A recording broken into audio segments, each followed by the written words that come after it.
In this case, they weren't ahead, so it was just trying for something. So it was good to see them make a decisive shot call, but they're still growing into being the decisive team that's usually needed to win games in this meta.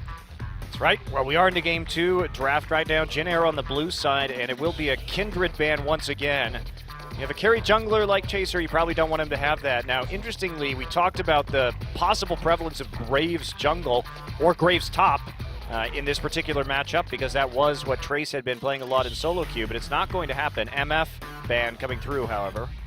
Love to see some Graves. Chaser, that's what I want to see. I want to see Chaser move away from the Rex side. I want to see him return to what he's known for. It's carry jungling.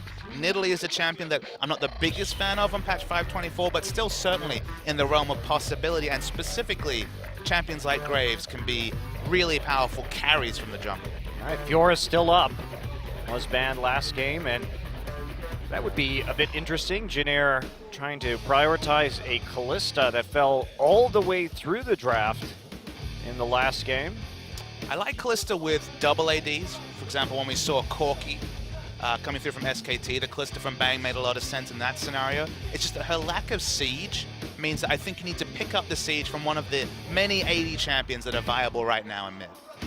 Yeah, and they are actually just going to grab the Kalista right off the bat, so definitely a big priority on that champion. A bit surprisingly, they have let that Fiora through. That is something that Jin Air banned in the first game of this series. Very interesting pivot. Trundle's still up too. A powerful picks. Misfortune was one of the bans this game, but true AD carries, so excluding Kindred, all are available right now. Maybe we'll finally see that Ezreal we've spoken so much about. Yeah, Lissandra could be the takeaway here. Lissandra Lucian would be a decent 2 picks coming through. Lots of choices, to be sure. So, waiting on this one, but Lissandra does seem overwhelmingly likely, considering Longzhu did ban it out last game, and it is a big flex pick here for Jin Air. And Lissandra Trundle.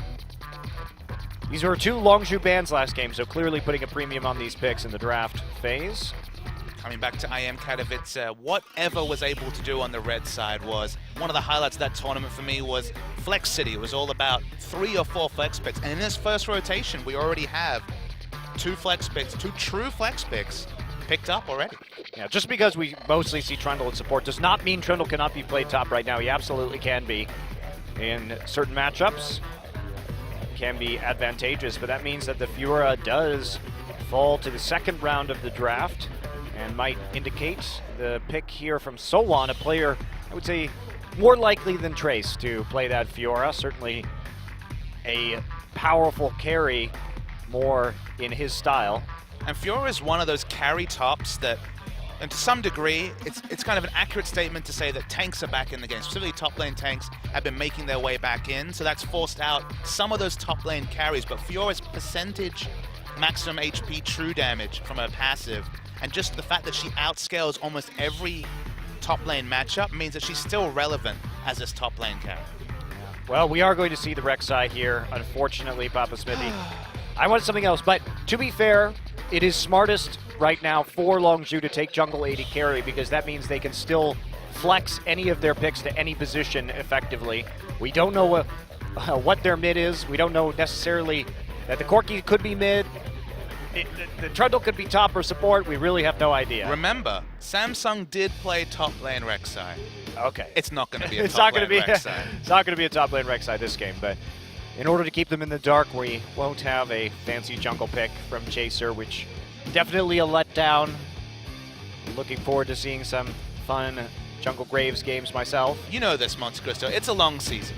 We got time. There will be jungle carrying from Chaser. Bet on it. But I wanted it now, damn it. Okay, so blind pick mid it will have to be for Kuzan. Contemplating the Victor, could easily take something like a LeBlanc, but I think that ranged wave clear is going to be super important. They need some form of wave clear in the early game when you already have the Kalista and the Fiora on your side, so smart pick. He has to even consider blind picking Cleanse or a very defensive summoner spell, just because he might have opted into mid laning against what was already on the board, which is Lissandra Rek'Sai. The moment that Lissandra starts with the ultimate, you're being locked down for days and burst down if you're Victor. Not the best matchup, but they're even thinking about a Coco special as a last pick. That's right. We call him the Korean Sniper for a reason. An incredible Jace player. as many of you know from watching him on CJ and his last season. And the Corki Jace combination going to be quite potent when it comes to Siege, and that's what it's going to be. I love it. Great draft. Have the Trundle for some zone next to turrets, and you have great disengage with Lysandra, a couple forms of crowd control. I really like Longzhu's draft. The Siege, when you're talking about putting down a Trundle pillar next to a turret, there's so much room that you can't move into. Suddenly, hitting those shock blasts is going to be a piece of cake. The rockets and shock blasts raining down with the Trundle and potentially the Lysandra to control zones means this is a fearsome Siege comp, and I feel like Siege is the way to win on patch 524. Yeah, it is a major part, and with the relative lack of wave clear outside of Victor, could be problematic depending on where Victor is on the map. Where if Victor is dead, there's basically no way for Jin Air to defend turrets. So if they're going to win this game, they're going to have to win with a 4-1 split and hope that Fiora becomes that unstoppable late-game split pusher. We saw KT do it yesterday. It's certainly a possibility. Look for rotations from Expression to come lock down. He'll be in the top lane, but still, Kuzan is definitely the MVP. Take him down, the wave clear's gone, and if it's 15 to 25 minutes into the game, those turrets are going to be raining down. Yeah, very exciting stuff. So, a bit of a return to what we saw CJ do last season when they play around Coco's Jace pick. He's certainly one of the best Jace players ever. So, I always love seeing him on this pick. He's one of the few players that I really enjoy on it. Of course, Pawn, another one, but Jace from Coco, definitely a treat. So we'll see how it goes this game. New team, new teammates as we head into game 2. Longzhu Gaming versus the Jin Air Green Wings.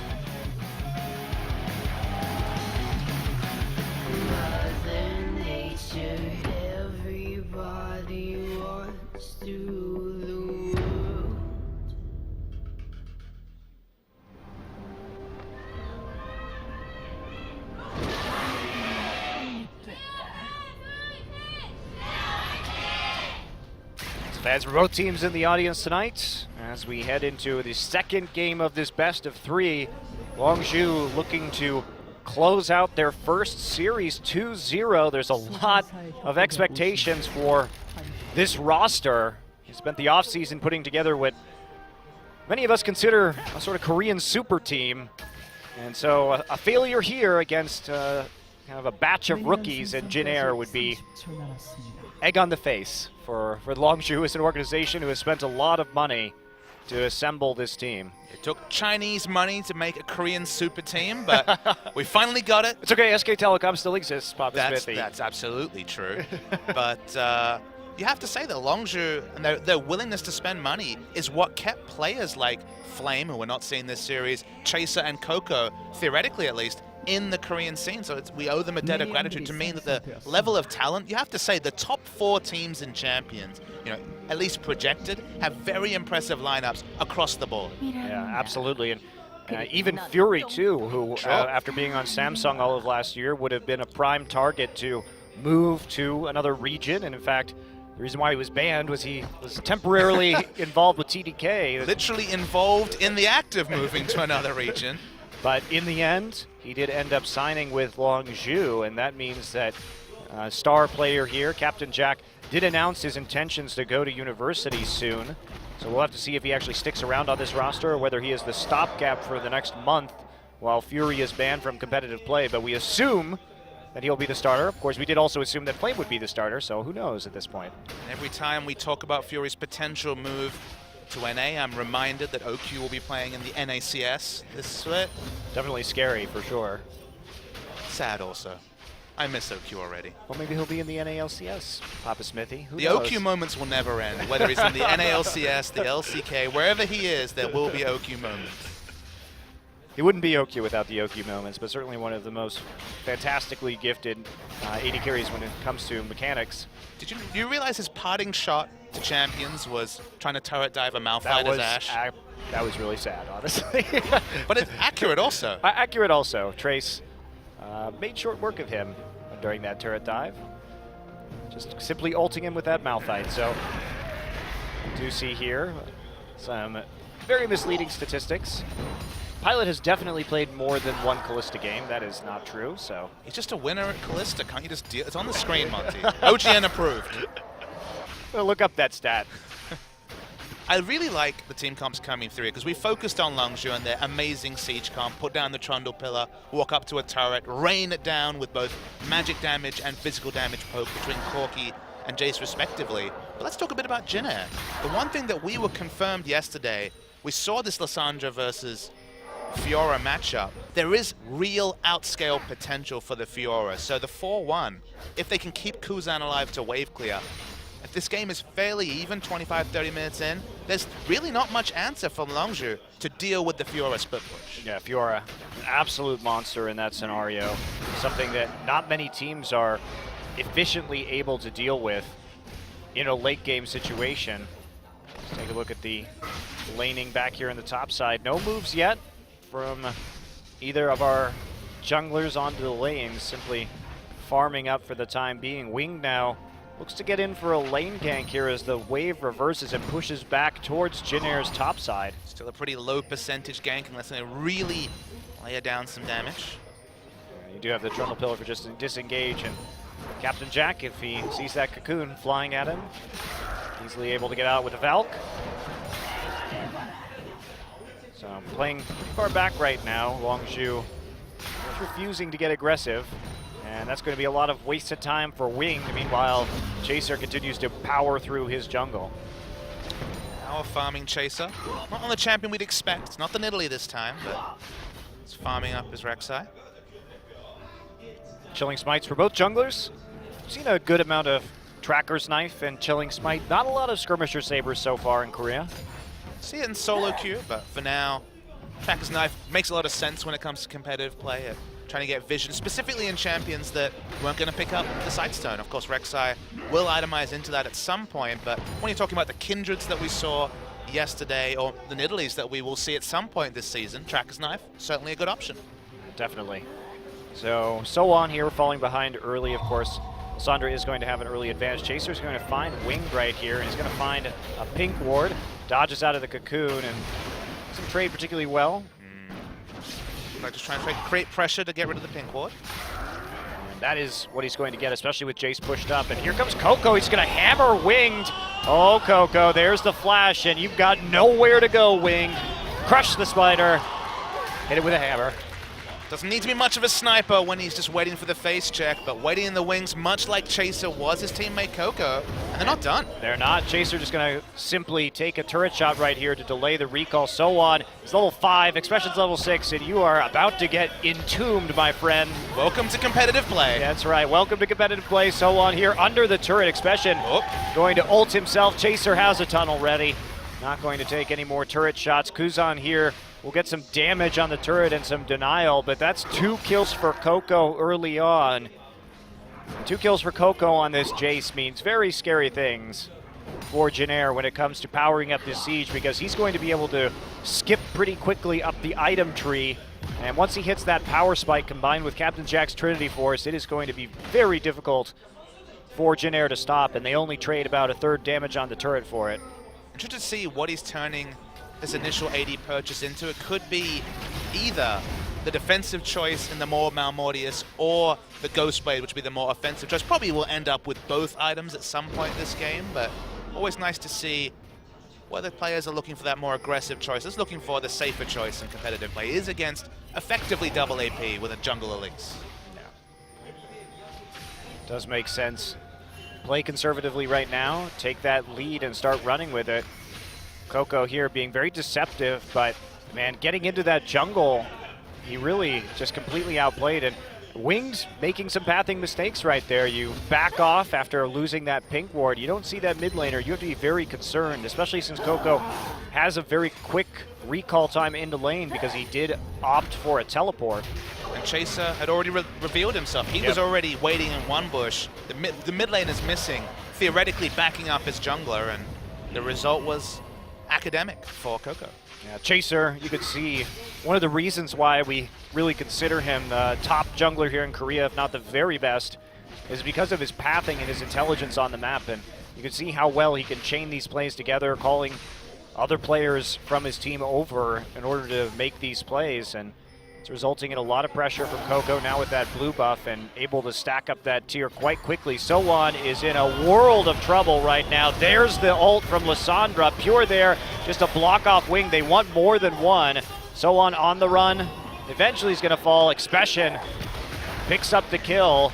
And that's going to be his first as he builds into that Rod of Ages. Sowan caught out and alone, falling behind in CS still. And we mentioned the win condition in the late game, and that's an eventual, that's with items, with levels, and of course, that timer is being reset and delayed further and further every successful gank that delays Sowan from those core items that will inevitably lead to him having the 1v1 advantage against Lissandra. If it's at 25, 28 minutes and they're 10k gold behind, though, it's not as much of a factor. Yeah, this is great shot calling, though. That's who you want to focus right now if you have that opportunity. Take advantage of the Lissandra power spike at 6 and make the most of it to delay this Fiora's growth. It's just going to buy you more time to siege without worrying about a major split push from Fiora.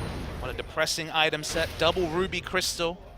Obviously will eventually lead into a Black Cleaver, but certainly not the order of items that he's looking for, and just necessary or necessitated into it with the bad back timings. Yeah, Coco, is he hitting hard here onto Kuzan? Has quite a bit of cash to spend at the moment, but trying to make the most of his blue buff. Kuzan now heads back, will grab a blue buff of his own, and Coco remains in the mid lane. Unperturbed. Unperturbed.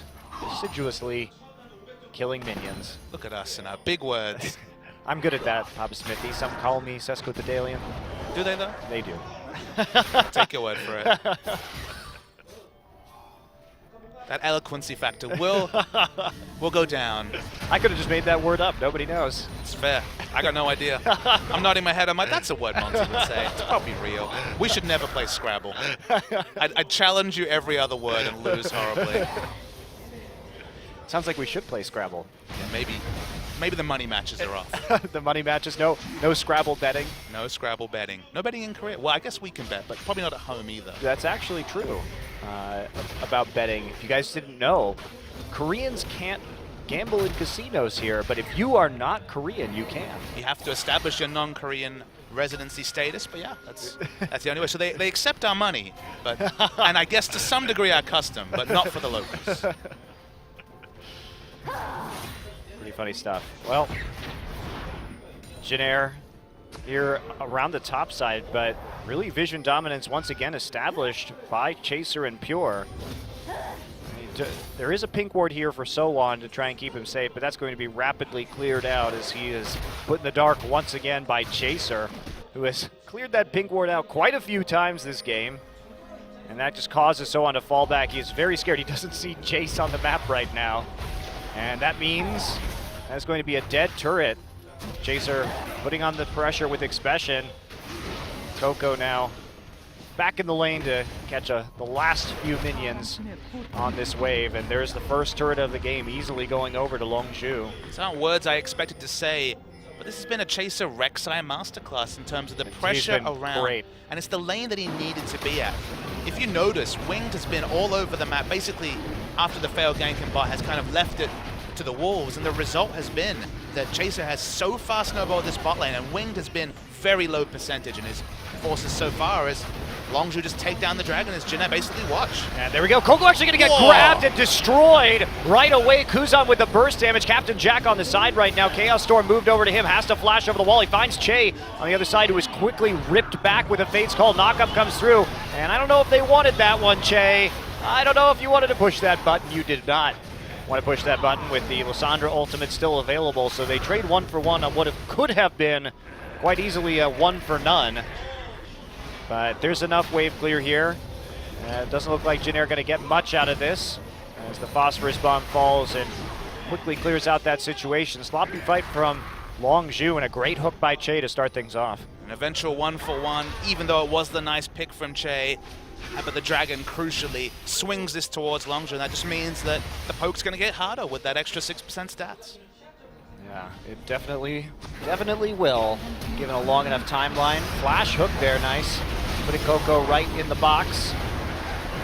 And we just have some action here as another gank onto Sowan is going to cut our little replay short. Sowan way in front of everything. Fortunately for him, not going to die despite having 0 vision in the bottom side jungle. Gotta say, it must be very difficult shot calling wise to go from Trace to so on. Irrespective of what Trace was building, he is a safe laner first and foremost. And so on, he keeps pushing the boundaries as if this is a top-level solo queue game, and he's been rotated around for 13 minutes by first Chaser and now the rest of Longzhu.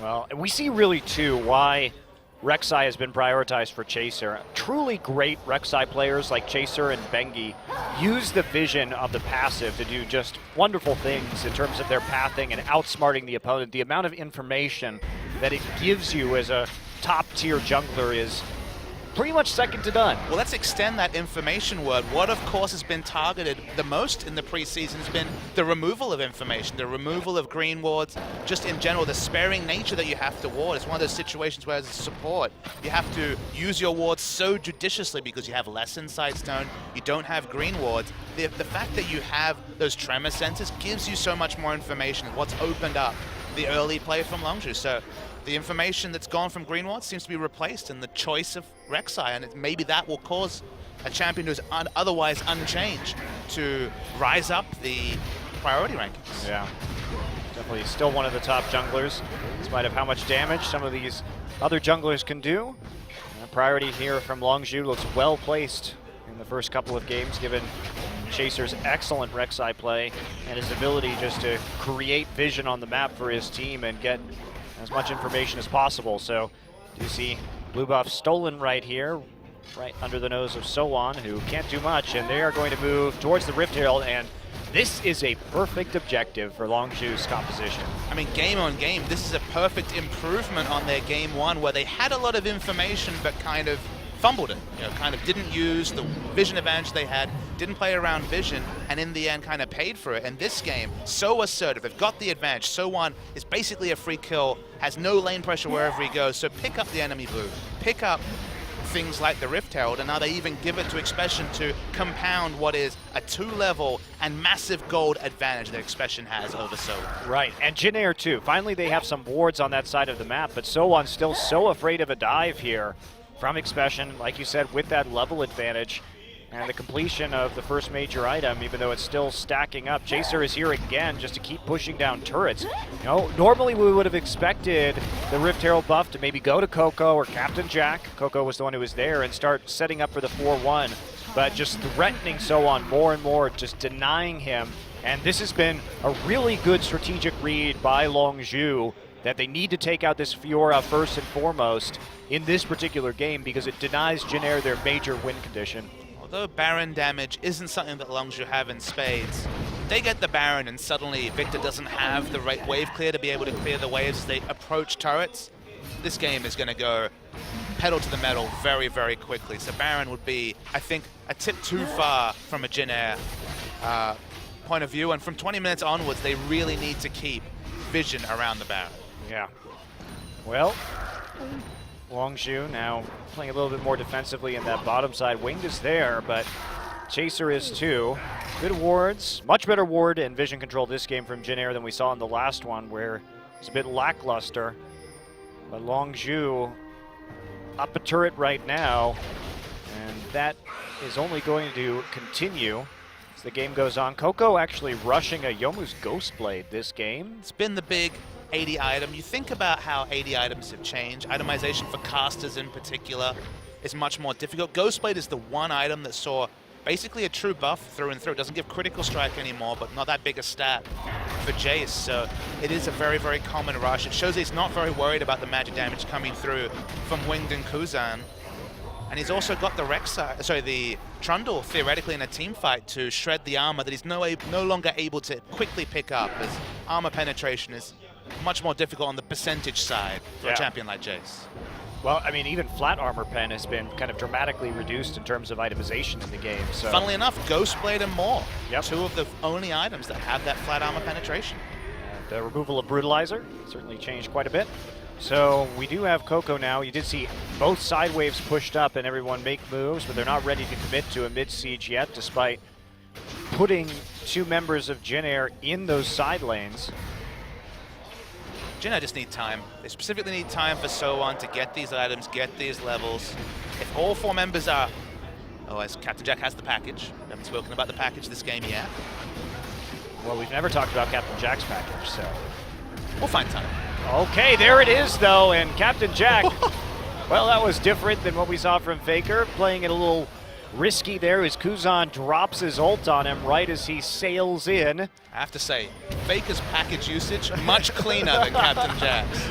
Wow, a bit risky there. True analysis comments in 2016. I mean, am I wrong? No, you're not wrong. I have nothing to say about that, Papa Smith. No, your innuendo game is spot on today. How about my analysis? All right? Yeah, fantastic, as usual. We're going to take a look at the vision from both teams on the screen right now. Get a sense of the relative lack of information that Jin Air has. Pretty scary beyond that river. Honestly, watching some movement by Lysandra. It just feels like Chaser turned on the style. This game, of course, has the tremor sense advantage that we've spoken to death about, but in general, Winged has been second to everything, or he's shown up for low percentage ganks, whereas Chaser's making plays and also smartly littering the Jin Air side with important wards. Yep, and here he is, back again, ulting straight into the Raptor pit. So 2 dragons now taken by Longzhu. We got a nice, healthy lead on that objective. Just wait for the 5-man grouping phase, because then the That's what I am waiting for, will Bob rain down. You're always waiting for the 5-man grouping phase. No, sometimes I like the split push game. Just depends on the strategy. I just like to see excellent strategy. So the 5-man grouping is going to be excellent strategy here from Longzhu, and of course that Trundle Pillar does make it very difficult to stop this.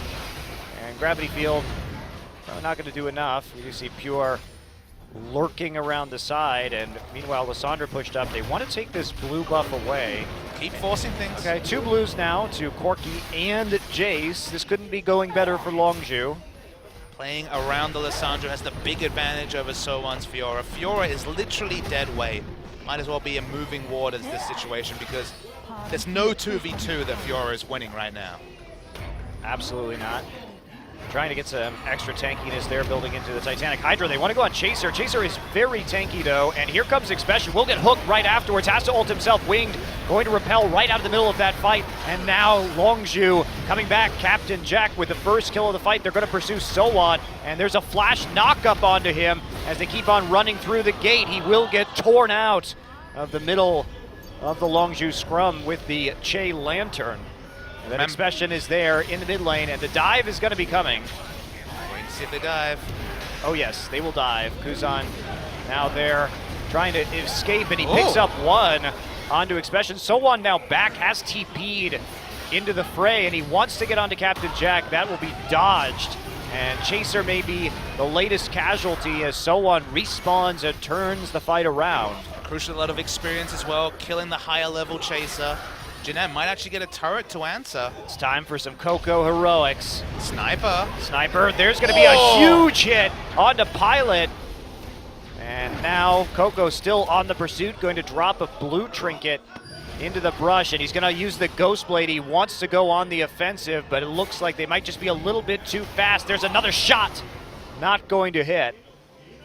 Always exciting to track Jace, because you just know at this point in the game, either you're chunking people or you're tickling them, depending on how your early game has gone. And at 2-1-1 with a slight CS advantage, it's gone pretty well. Remember, Jin Air did initiate this fight. Che played this really well, all things considered, though. Great hook onto Expression at the end of his frozen path. At the initial pick, Captain Jack picked up a kill. They looked for a lot more, did Longzhu, though.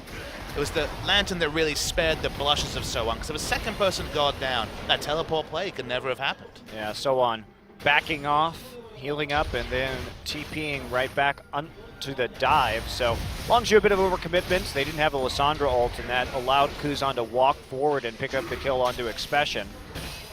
But certainly all is not lost. A very large gold lead here at 22 minutes of 6,000 for Longzhu as they take a 3-turret lead. And look, there is 1 item finished on So-On. It is working towards ostensibly the Black Cleaver as a 2nd item.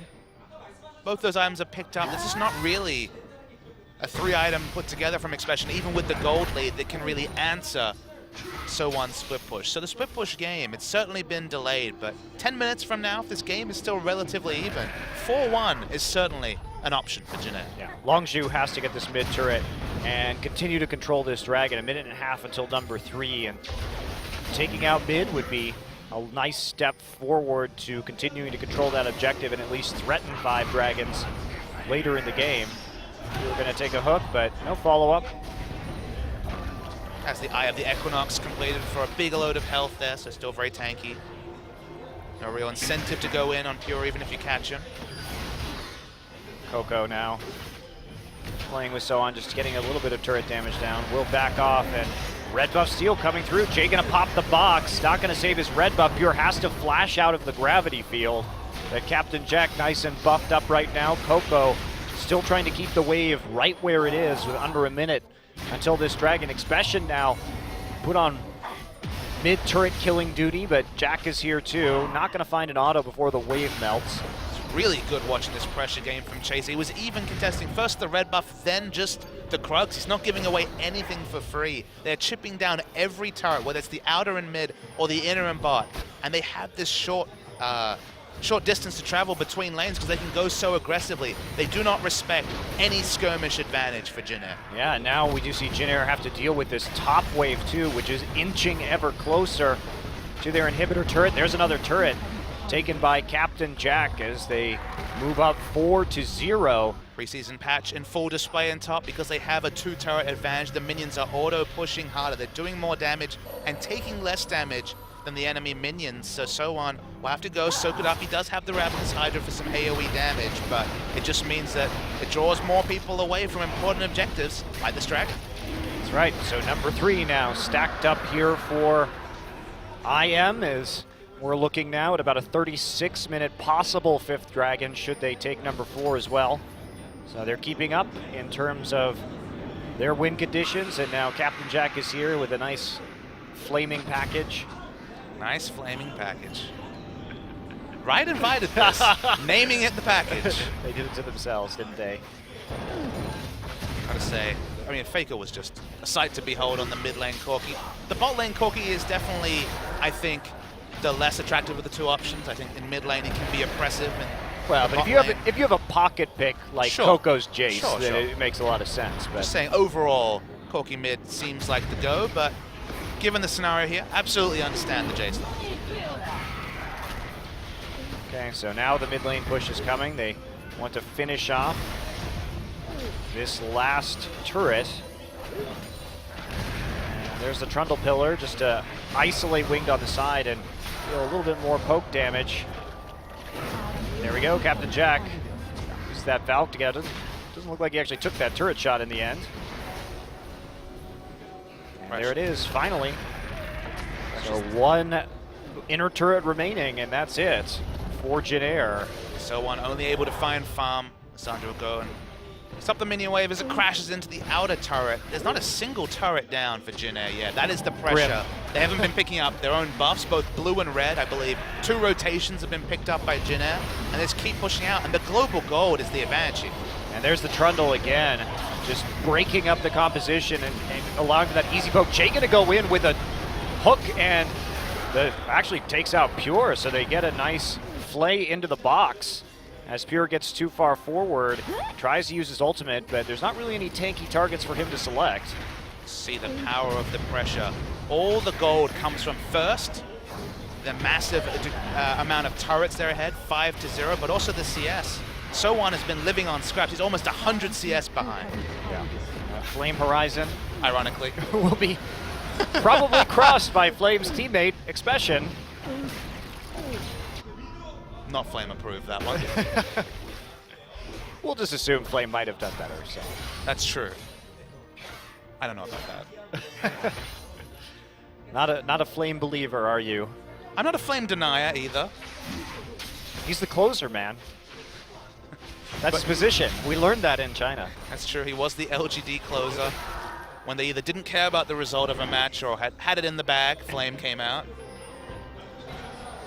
Yeah, that was pretty sad to watch him come into Worlds after LGD had already pretty much assured their elimination Worth noting in the group stage. Worth noting that in the summer season, Flame did have an impressive string of results as a starter for a few weeks.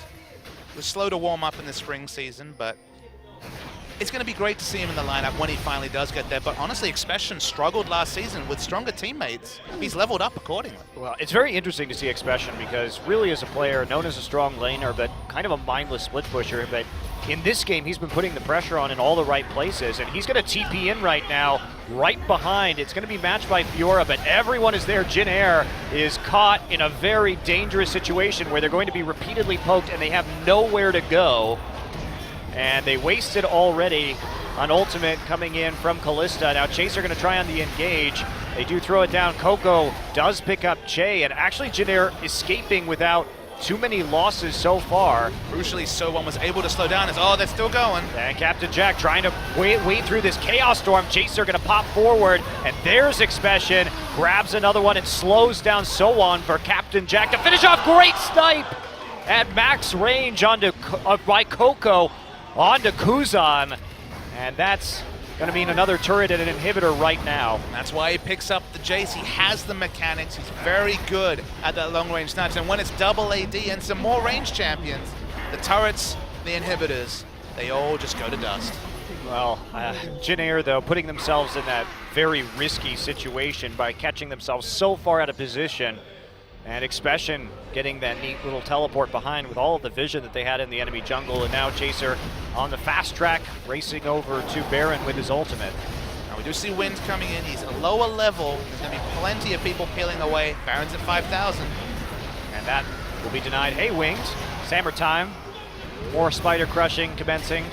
Pure actually finishes off that kill with the help of his Ignite. Coco's doing this immense damage. Oh no, he just actually killed him with Chomp. As you do. As you do. It's worth noting that So1 actually was dealing with Expression in the backline, so he actually spared the blushes a little bit. If Lissandra had been able to either go past So1 or ignore him, there would have been a much faster end to that fight. So So1 did his best, but just indicative of the game plan from Longzhu, far enough behind that he couldn't kill Lissandra in a melee matchup on the backside of this fight. We're watching the replay now. It was all on the backside that was really, it was just a single pick. It looked like they would get out from here, but the re-engage with some flashes is what brought them a re-entry into this fight. Yeah, Jack with the short Valk and does manage to power his way through the Chaos Storm. Meanwhile, more fighting will make that replay a little bit shorter. Expression did catch a large wave in the bottom side and now pushing his way towards the bottom inhibitor turret. It's 4 kills short of a perfect game. Yeah. No structures for sure. Not even a hope or a sniff of a dragon. Yeah. There we go. That Baron buff. Whoa. Winged just gets obliterated. Has to flash out after coming down from his rappel, but the Jace is still on. Here comes Expression. Does have that opportunity to come in. Not going to take the claw and instead just focus on clearing out the remaining inhibitors. Seems like Coco's finally found a team that can play a Jace comp with him. Wow, I'm actually impressed. Here we go again. Coco now back into hammer stance, finds Winged. Expression there zoning out Pilot. Caught on the outside. And that's a double kill for Jack. And meanwhile, Kuzan under the turret. Jack has to run away from the Victor ultimate. Chain now trying to run away, but there are only super minions in that direction, and death as he is trapped against the pillar. Triple kill for Coco to go alongside Jack's double, and Longzhu will close out this one 2-0 after struggling a bit in game one, looking very impressive with Coco's Jace in game number 2. You have to say that when Longzhu is firing on all cylinders, all 5 looked like carries. They were fighting for kills at the end. Even Pure picked up a few on the Trundle. This is what can happen when you stack a lineup with talent. When you start winning, when you start sniffing blood, players like Coco and Chaser, specifically around So1, the solo queue specialist, they played around him and denied him a relevant point in this game. It was a 31-minute game, and it felt like So1 got to play, what, 2 or 3 minutes of League of Legends, then watch gray screens and watch minions die in front of him. It's pretty much what you have to do around Fiora, though. I mean, there's a reason why we see her banned so much. If you don't check her power early like we saw Longzhu do, she does become an absolute monster. And Chaser, for me, definitely the MVP of that game. Just astoundingly good vision control and pressure, making sure there weren't going to be flanks coming in on his siege line, and very smooth rotations from turret to turret as they rapidly knock down all of the enemy structures. If you're a Longzhu fan, game 1, played around globals in a difficult, hard to execute comp very well. Game 2, decisive, very decisive. And this is a team, adding decisiveness to a team with talent does mean that I think we're going to be talking about them in the postseason. Yeah, so there we go. Longzhu lives up to expectations after this little bit of a road bump there. Neo Blaze as Lust Boy, Captain Jack, not And Flame, he's in the back room, I guess, but he's used to it. He likes watching the games from the caster green room and collecting a paycheck. oh dear. All right, well, we'll be Samsung versus EM Fire in our second series of the night. We'll be back in just a few.